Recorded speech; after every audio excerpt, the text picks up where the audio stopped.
নমস্কার বন্ধু। Malay Mukhopadhyay, confederation of state government employees.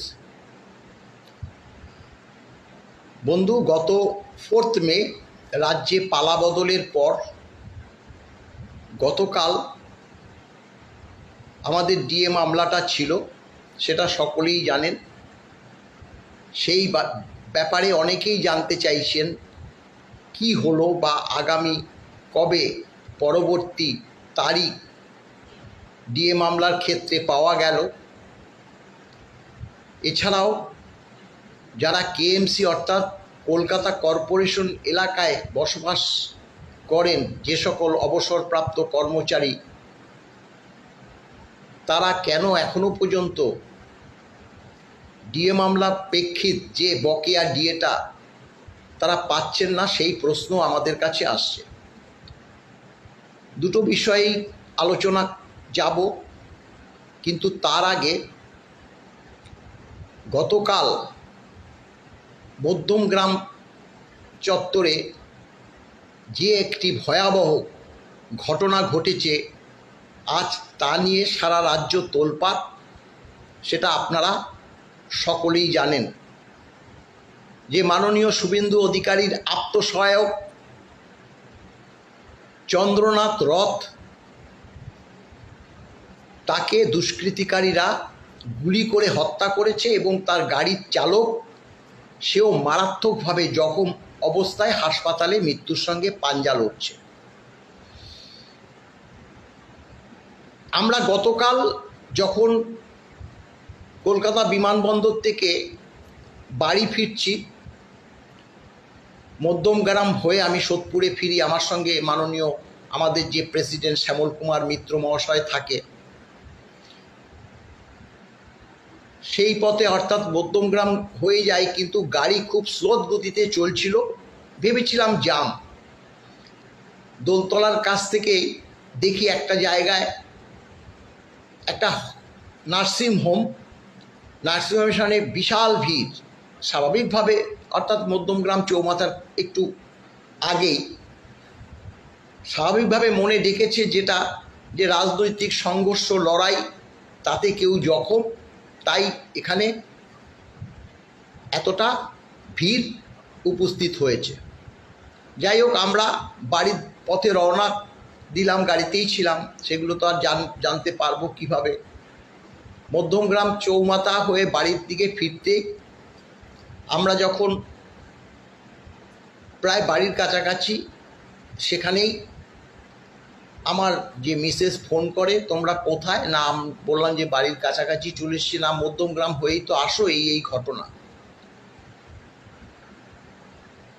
যাই হোক, পরবর্তীকালে সেটাই সত্যি হলো। আজকে যখন গতকাল যখন এসেই টিভি চালালাম, দেখলাম যে হ্যাঁ,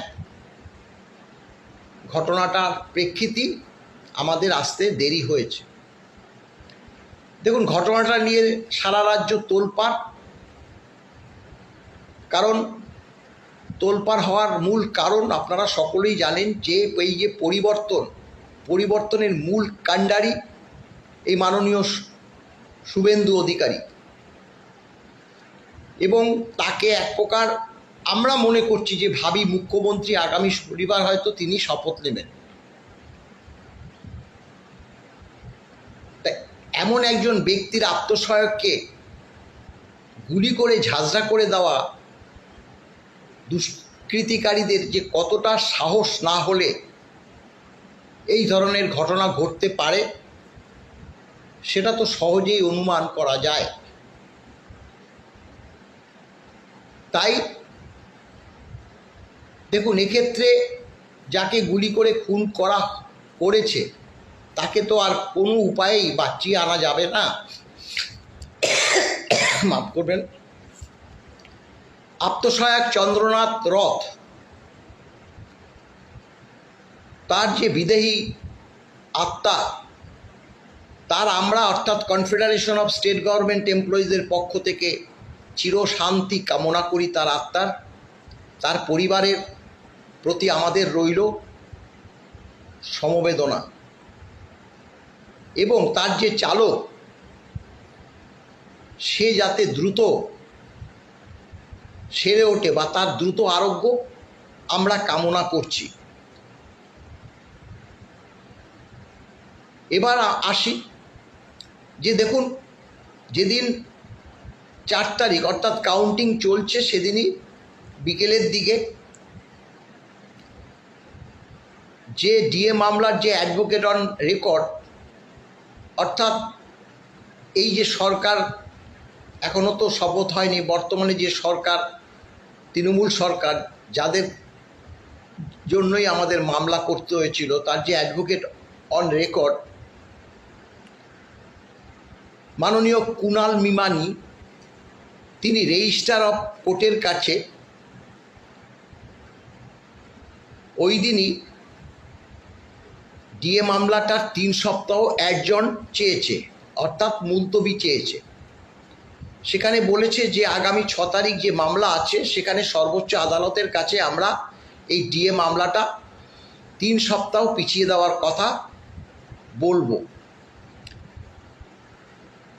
সেই যে ইনফরমেশন আমাদের যে অ্যাডভোকেট অন রেকর্ড সেই মারফত আমাদের কাছে পৌঁছেও গেছে, কিন্তু মামলাটা তো তার পরদিন মানে 6 তারিখে উঠবে, কারণ কজ লিস্ট হয়ে গেছে। তাই আমরা 5 তারিখে দিল্লির উদ্দেশ্যে রওনা দিয়েছি, আমি, আমার প্রেসিডেন্ট এবং আমাদের যে 2 আইনজীবী ফিরদৌস শামীম, গোপা বিশ্বাস। কারণ দেখুন, এই যে একজন চেয়েছে, সেই পরিপ্রেক্ষিতে আমরা জানি তো মামলা পিছিয়ে দেবে, এই জন্য আমরা হাত গুটিয়ে বসে থাকিনি। আমরা মনে করেছি যে আমাদের দায়িত্ব সর্বাধিক, তাই আমাদের সর্বোচ্চ আদালতে অবশ্যই উপস্থিত থাকতে হবে। তাই আমরা 5 তারিখ রওনা দিয়ে যখন দিল্লি এয়ারপোর্টে আমরা নেমেছি, কারণ এয়ারে তো জানেন যে ফোন বন্ধ থাকে, তখনই মাননীয় ফিরদৌস শামীমের যে মেলে আমাদের যে অ্যাডভোকেট অন রেকর্ড একটা মেল পাঠিয়েছে, যেটা হচ্ছে 6 তারিখ যে ডিএ মামলার বেঞ্চ মাননীয় যে পিকে মিশ্র, মাননীয় সঞ্জয় কারোল এবং মাননীয় পিকে মিশ্রের যে বেঞ্চ, সেটা বসবে না।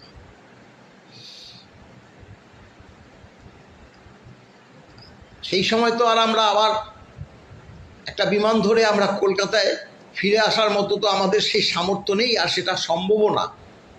তাই আমাদের ওই দিন রাতটা কাটাতে হলো। পরের দিন সেই 7:30টার বিমানে আমরা দমদমে এসে পৌঁছালাম এবং পরবর্তী বিষয় তো আপনাদের কাছে রেখেছি। এখন দেখুন, ডিএ মামলার প্রেক্ষিতে যে মাননীয় যে কুণাল মিমানি 3 সপ্তাহ যে একজন চেয়েছে, এখন তো আর তৃণমূল সরকার এর কোনো ভূমিকা নেই। নিশ্চয়ই তার কাছে নির্দেশ গেছে যে 3 সপ্তাহ এই ডিএ মামলাটা পিছিয়ে দেওয়ার জন্য আবেদন করার।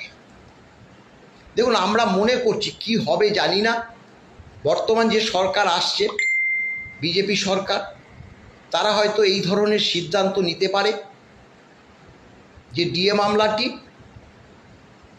যে নির্দেশ সর্বোচ্চ আদালত দিয়েছে, DA is a legally enforceable right, এবং ডিএটা মিটিয়ে দিতে হবে all India consumer price index অনুসারে, এইটাই আমরা চেয়েছিলাম। কিন্তু রাজ্য সরকার তা মানেনি, এক প্রকার আমাদের সঙ্গে প্রতারণা করে চলেছেই বলবো এখনও। সেই কারণেই আমরা মনে করি যদি বর্তমান সরকার ডিএ মামলাটি তুলে এই all India consumer price index অনুসারে রোপা মেনে যারা যারা ডিএ পাবে তাদের সকলকে যদি বকেয়াটা মিটিয়ে দেওয়ার ব্যবস্থা করে, সেই সরকারকে কুর্নিশ জানাবার ভাষা আমাদের আর থাকবে না।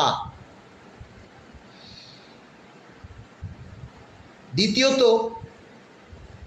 যেটা বলছি যে কেএমসি এলাকায় যারা এখনো পর্যন্ত ডিএ পাননি, তাদের সঙ্গেও রাজ্য সরকার তঞ্চকতা করে চলেছে। এবং সেই ব্যাপারে আমরা যে খোঁজ খবর নিয়ে জানতে পারি যে ব্যাংকগুলোর কাছে ডাটা চেয়েছে। স্বাভাবিকভাবে ডাটা বলতে একমাত্র পঞ্চম বেতন কমিশনে যার যে বেসিক পেনশন বেসিক সেটাই তো পাঠাবে, সেটা পাঠিয়েছে, সেটাতে হবে না, এক প্রকার বায়োডাটা চাইছে, date of joining, date of retirement, PPO number, আগডুম বাগডুম এইসব করে বারবার সেটাকে ডিলে করছে। আমরা সেটা খোঁজ খবর নিয়েছি এবং এটাও মনে করছি যে সরকার যেটা হচ্ছে যে ট্রেজারি থেকে যারা পায়, আর তাদের যেভাবে দেওয়া হয়েছে সেভাবেই তো তারা পাবে। তারা যদি পেয়ে যায় 2রা এপ্রিল 2026, তাহলে আজ গতকাল 6 তারিখ গেল, 6 মে, কেন আজ পর্যন্ত পায়নি? না পাওয়ার কারণ একটা, আপনারা জানেন এই নবান্নে কতগুলো আমলা, অবসরপ্রাপ্ত আমলা বাসা গেড়েছিল, কারি টাকা তার জন্য বেতন পেত। আমি আর নামগুলো উল্লেখ করছি না, তারা রেজিগনেশন দিয়েছে, আপনারা সকলেই জানেন। তাদের নির্দেশেই এইভাবে কেএমসি এলাকায় বসবাসকারী যে কর্মচারীরা যে ডিএটা আটকিয়ে দিয়েছে। যদি বলেন কেন, দেখুন এখানে যদি ট্রেজারিগুলোতে আটকিয়ে দিত তার ইম্প্যাক্ট পড়তো ভোটের আগে মারাত্মক। সারা রাজ্যে ট্রেজারির কর্মচারীরা সুপ্রিম কোর্টের অর্ডারের পরিপ্রেক্ষিতেও ডিএটা পাচ্ছে না,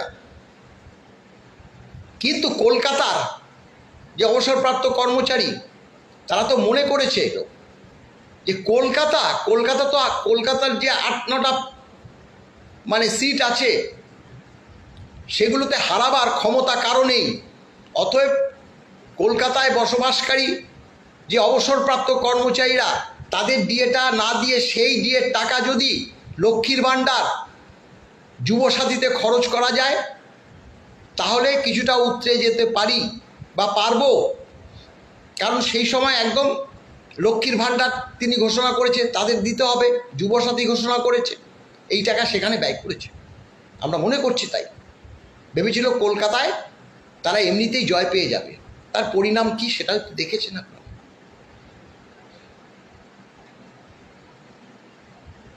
এই হচ্ছে অবস্থা।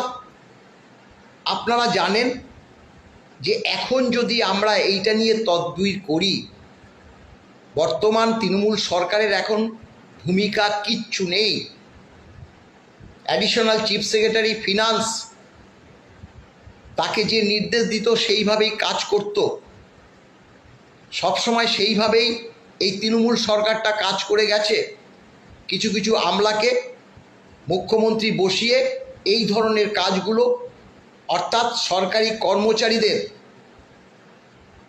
যে বঞ্চনা, এর জন্য মুখ্যমন্ত্রীর থেকেও সেই আমলাদের দায় অনেকটা বেশি ছিল বলে আমরা মনে করি। 4% ডিএ সেটাও দিল না, এপ্রিল মাসে দেওয়ার কথা ছিল, সেটা ঘোষণা করে যেতে পারত, অর্থাৎ নোটিফিকেশন জারি করে যেতে পারত, সেটাও করলো না। না করার কারণ এপ্রিল মাসে ডিএটা দিতে গেলে 1 মে মানে 30 এপ্রিল বা 2 মের মধ্যে সেই টাকাটা সবার ঢুকে যেত, অনেকগুলো টাকা। এই টাকাও এই যে লক্ষ্মীর ভাণ্ডার, যুবসাথী, আগডুম বাগডুম সেখানে খরচ করেছে। আজকে এইভাবে গোহারা হারার কারণ তো একমাত্র শুধু সাধারণ মানুষ না, সরকারি কর্মচারী থেকে শিক্ষক সমাজ, বোর্ড, কর্পোরেশন, পঞ্চায়েত, বিভিন্ন কর্মচারী, পুলিশ, নিচুতলার পুলিশ, তারা এই সরকারকে ভোট দেয়নি, দেবে কেন বলুন? যারা শাসক দলের সংগঠন করে তাদের নিজেদের স্বার্থ, সেখানে আর কত তারা পাইয়ে দেওয়া রাজনীতি হিসাবে খরচা হয়েছে, তার থেকে তো বেশি সংখ্যক টাকা তারা সঞ্চয় করতে পেরেছে সাধারণ কর্মচারীদের টাকা না দিয়ে। তাই আজকে পরিবর্তন ঘটেছে। আগামী শনিবার নয়া সরকার গঠন হবে। নয়া সরকারকে আমরা আগাম অভিনন্দন এবং শুভেচ্ছা জানিয়ে রাখছি, এবং আমরা আশা করব যে আমাদের যে হক পাওনা, এখানে আমরা তো অতিরিক্ত কিছু চাইছি না, কোনো কর্মচারী সমাজই অতিরিক্ত কিছু চাইছে না। দেশের সর্বোচ্চ আদালত তারা বলে দিয়েছে DA is a legally enforceable right, এবং সেটা দিতে হবে all India consumer price index অনুসারে। যতটুকু কর্মচারী সমাজ পেয়েছে সেটুকু বাদ দিয়ে বাকি অংশটা, অর্থাৎ 1/4/8 থেকে 31/12/2019 পর্যন্ত যে বকেয়া ডিএটা হবে সেটা ক্যালকুলেশন করে কয়েকটা ইনস্টলমেন্টে দিয়ে দিই, আমাদের আপত্তি নেই। এই তৃণমূল সরকার আসার পরেও বামফ্রন্ট সরকারের পঞ্চম বেতন কমিশনের যে 1 বছরের যে বকেয়া, লাস্ট যে বকেয়াটা, সেটাও তৃণমূল সরকার 1 বছর ধরে দিয়েছে। তাই আমরা আশা করব যে নয়া সরকার এই যে সর্বোচ্চ আদালতের রায় মেনে পঞ্চম বেতন কমিশনের যে বকেয়া ডিএটা প্রথমেই ঘোষণা করবে, এই আশাটুকু রেখেই আমি সবাইকে নমস্কার জানিয়ে ভিডিওটি শেষ করলাম।